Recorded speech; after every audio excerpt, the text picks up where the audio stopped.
22 مین کے معزز ناظرین السلام علیکم۔ فرقہ پرستی کے بیچ بھی بو دیے گئے۔ ان میں سب سے زیادہ خطرناک فرقہ حسن بن سبا کا، جو صلاح الدین ایوبی کی جوانی سے 1 صدی پہلے معرض وجود میں آیا تھا۔ یہ مفاد پرستوں کا فرقہ تھا، بے حد خطرناک اور پرسرا۔ یہ لوگ اپنے آپ کو فدائی کہلاتے تھے، جو بعد میں حشیشین کے نام سے مشہور ہوئے، کیونکہ وہ حشیشین نام کی ایک نشہ آور شے سے دوسروں کو اپنے جال میں پھنساتے۔ صلاح الدین ایوبی نے مدرسہ ناظم الملک میں تعلیم حاصل کی۔ یاد رہے کہ ناظم الملک دنیا اسلام کی ایک سلطنت کے وزیر تھے۔ یہ مدرسہ انہوں نے قائم کیا تھا جس میں اسلامی تعلیم دی جاتی، بچوں کو اسلامی نظریات اور تاریخ سے پیراور کیا جاتا ہے۔ ایک مورخ ابن الطح کے مطابق ناظم الملک حسن بن سبا کے فدائیوں کا پہلا شکار ہوئے تھے، کیونکہ وہ رومیوں کی توسیع پسندی کی راہ میں چٹان بنے ہوئے تھے۔ رومیوں نے 1091 میں انہیں فدائیوں کے ہاتھوں قتل کرا دیا۔ ان کا مدرسہ قائم رہا۔ صلاح الدین ایوبی نے وہیں تعلیم حاصل کی۔ اسی عمر میں اس نے سپاہیگری کی تربیت اپنے بزرگوں سے کی۔ نور الدین زنگی نے اسے جنگی چالیں سکھائی، ملک کے انتظامات کے سبق دیے اور ڈپلومیسی میں مہارت دی۔ اس تعلیم و تربیت نے اس کے اندر وہ جذبہ بیدار کر دیا جس نے آگے چل کر اسے سلیبیوں کے لیے بجلی بنائی۔ اوائل جوانی میں ہی اس نے وہ ذہانت اور اہلیت حاصل کر لی تھی جو ایک سالار اعظم کے لیے ضروری ہوتی ہے۔ صلاح الدین ایوبی نے فن حرب میں جاسوسی، کمانڈر اور گوریلا آپریشن کو خصوصی اہمیت دی۔ اس نے دیکھ لیا تھا کہ سلیبی جاسوسی کے میدان میں آگے نکل گئے اور وہ مسلمانوں کے نظریات پر نہایت کارگر حملے کر رہے ہیں۔ صلاح الدین ایوبی کے نظریات کے محاذ پر لڑنا چاہتے تھے جس میں تلوار استعمال نہیں ہوتی۔ اس کہانی میں آگے چل کر آپ کو دیکھیں گے اس کی تلوار کا وار تو گہرا ہوتا ہی تھا، اس کی محبت کا وار اس سے کہیں زیادہ مار کرتا تھا۔ اس کے لیے تحمل اور بردباری کی ضرورت ہوتی ہے، جو اس نے اوائل عمر میں ہی اپنے آپ میں پیدا کر لی تھی۔ اسے جب وائسرائے اور کمانڈر ان چیف بنا کر مصر بھیجا گیا تو ان سینئر افسروں نے ہنگامہ برپا کر دیا، جو اس عہدے کی آس لگائے بیٹھے تھے۔ اس کی نگاہ میں صلاح الدین ایوبی بھی طفل مکتب تھا، مگر یہ طفل مکتب نے جب ان کا سامنا کیا، اس کی باتیں سنی تو ان کا احتجاج سرد پڑ گیا۔ مورخ لین پال کے مطابق صلاح الدین ایوبی ڈسپلن کا بڑا ہی سخت ثابت ہوا۔ اس نے تفریح، عیاشی اور آرام کے لیے اپنے اوپر افواج کے لیے حرام قرار دیا۔ اس نے اپنی دماغی اور جسمانی قوتوں کو صرف اس مقصد پر مرکوز کر دیا تھا کہ سلطنت اسلامیہ کو مستحکم کرنا ہے اور صلیبیوں کو اس سرزمین سے نکالنا ہے۔ فلسطین پر وہ ہر قیمت پر قبضہ کرنا چاہتا تھا۔ اس نے یہی مقصد اپنی فوج کو دی ہے۔ مصر کا وائسرائے بن کر اس نے کہا، خدا نے مجھے مصر کی سرزمین دی ہے، اس کی ذات باری نے مجھے فلسطین بھی ضرور عطا کرے گی۔ مگر مصر پہنچ کر اس پر انکشاف ہوا کہ اس کا مقابلہ صرف صلیبیوں سے نہیں بلکہ اپنے مسلمان بھائیوں نے اس کی راہ میں بڑے بڑے حسین جال بچھا رکھے جو صلیبیوں کے عزائم اور جنگی قوت سے زیادہ خطرناک ہے۔ مصر میں صلاح الدین ایوبی کا استقبال جن عمرا نے کیا، ان میں ناجی نام کا ایک سالار خصوصی اہمیت کا حامل تھا۔ ایوبی نے جب سر سے پاؤں تک دیکھا، اس کے ہونٹوں پر مسکراہٹ اور زبان پر پیار و محبت کی چاشنی۔ بعض پرانے افسروں نے اسے ایسی نگاہوں سے دیکھا جن میں طنز تھا اور تمسخر تھا۔ وہ صلاح الدین ایوبی کے صرف نام سے واقف تھے یا اس کے متعلق یہ جانتے تھے کہ وہ حکمران خاندان کا فرد اور اپنے چچا کا جانشین۔ وہ یہ بھی جانتے تھے کہ نور الدین زنگی کے ساتھ اس کا کیا رشتہ ہے۔ ان کی نگاہوں میں صلاح الدین ایوبی کی اہمیت بس اس کے خاندان کی بدولت تھی، یا اس وجہ سے کہ انہوں نے اسے اہمیت دی کہ وہ مصر کا فوجی وائسرائے بن کر آئے۔ اس کے سوا انہوں نے صلاح الدین ایوبی کو کوئی وقت نہ دی۔ ایک بوڑھے افسر نے اپنے ساتھ کھڑے افسر کے کان میں کہا، بچہ ہے، اسے ہم پال لیں گے۔ مورخ اور اس وقت کے واقعہ نگاری نہیں بتا سکتے کہ صلاح الدین ایوبی نے ان لوگوں کی نظریں بانپ لی تھی یا نہیں۔ وہ استقبال کرنے والے اس ہجوم میں بچہ لگ رہا تھا۔ البتہ جب وہ ناجی کے سامنے مسافے کے لیے رکا تو ایوبی کے چہرے پہ تبدیلی آ گئی۔ وہ ناجی سے ہاتھ ملانا چاہتا تھا، لیکن ناجی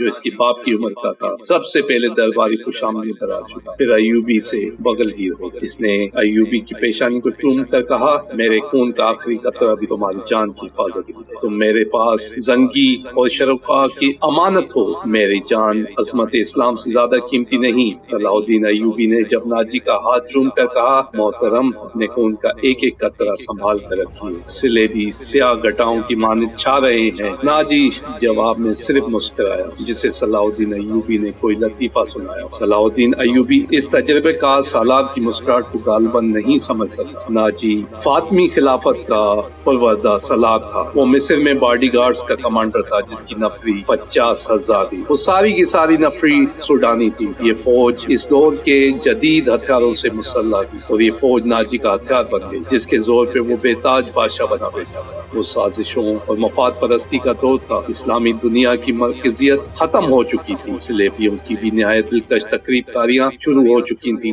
زیر پرستی اور تاش کا دورہ تھا، جس کے باعث ذرا سی بھی طاقت تھی اسے وہ اپنے اقدار کے تحفظ کے اور دولت سمیٹنے کے لیے استعمال کرتا تھا۔ سوڈانی باڈی گارڈ کا کمانڈر ناجی مصر میں حکمرانوں اور دیگر سربراہوں کے لیے دہشت بنا ہوا تھا۔ خدا نے اسے سازش ساز دماغ دیا تھا۔ اسے اس دور کا بادشاہ ساز کہا جاتا تھا۔ ہٹانے اور بگاڑنے میں خصوصیت رکھتا تھا۔ اس نے صلاح الدین ایوبی کو دیکھا اور اس کے چہرے پر بالکل اسی طرح مسکراہٹ آ گئی جس طرح کمزور سی بھیڑ کو دیکھ کر بھیڑیے کے دانت نکل آتے۔ ایوبی اس زہر کن کو نہ سمجھ سکا۔ اس کے لیے سب سے زیادہ اہم آدمی ناجی ہی تھا، کیونکہ وہ 50,000 باڈی گارڈز کا کمانڈر تھا اور صلاح الدین ایوبی کو اس فوج کی ضرورت تھی۔ صلاح الدین ایوبی سے کہا گیا کہ حضور بڑی لمبی مسافت سے تشریف لائے ہیں، پہلے آرام کر لیں۔ تو اس نے کہا میرے سر پر جو دستار رکھی گئی ہے وہ اس کے اہل نہ تھا۔ اس دستار نے میرا آرام اور میری نیند ختم کر دی ہے۔ کیا آپ حضرات مجھے اس چھت کے نیچے نہیں لے چلیں گے جہاں میرے فرائض میرا انتظار کر رہے ہیں؟ کیا حضور کام سے پہلے تام پسند نہیں فرمائیں گے؟ اس کے نائب نے پوچھا۔ صلاح الدین ایوبی نے سوچا اور ان کے ساتھ چل پڑا۔ لمبے تڑنگے قومی ہیکل باڈی گارڈ اس عمارت کے سامنے دو رویا کھڑے تھے جس میں کھانے کا انتظام کیا گیا تھا۔ ایوبی نے ان گارڈز کے قد اور ہتھیار دیکھے تو اس کے چہرے پر رونق آ گئی، مگر یہ رونق دروازے میں قدم رکھتے ہی غائب ہو گئی۔ وہاں 4 نوجوان لڑکیاں جن کے جسموں میں زرد شکن لچک اور شانوں پر بکھرے ہوئے ریشمی بالوں میں قدرت کا حسن سمویا ہوا، ہاتھوں میں پھولوں کی پتیوں سے بھری ہوئی خوش نما ٹوکریاں اٹھائے کھڑی تھی۔ اس نے صلاح الدین ایوبی کے راستے میں پتیاں بکھیرنی شروع کر دی اور اس وقت وسط کی تال پر قانوس دربار اور شہنشاہیوں کا مسرور کن نغمہ اٹھا۔ ایوبی نے راستے میں پھولوں کی پتیاں دیکھ کر قدم پیچھے کر لیے۔ ناجی اور اس کا نائب اس کے دائیں بائیں تھے، وہ دونوں جھک گئے اور اسے آگے چلنے کی دعوت دی۔ یہ وہ انداز تھا جسے مغل بادشاہوں نے ہندوستان میں رائج کیا تھا۔ صلاح الدین ایوبی پھولوں کی پتیاں مسلنے نہیں آیا۔ ایوبی نے ایسی مسکراہٹ سے کہا جو ان لوگوں نے پہلے کم ہی کبھی کسی کے ہونٹوں پہ دیکھی تھی، ہم حضور کے راستے میں آسمان سے تارے بھی نوچ کر بچھا سکیں۔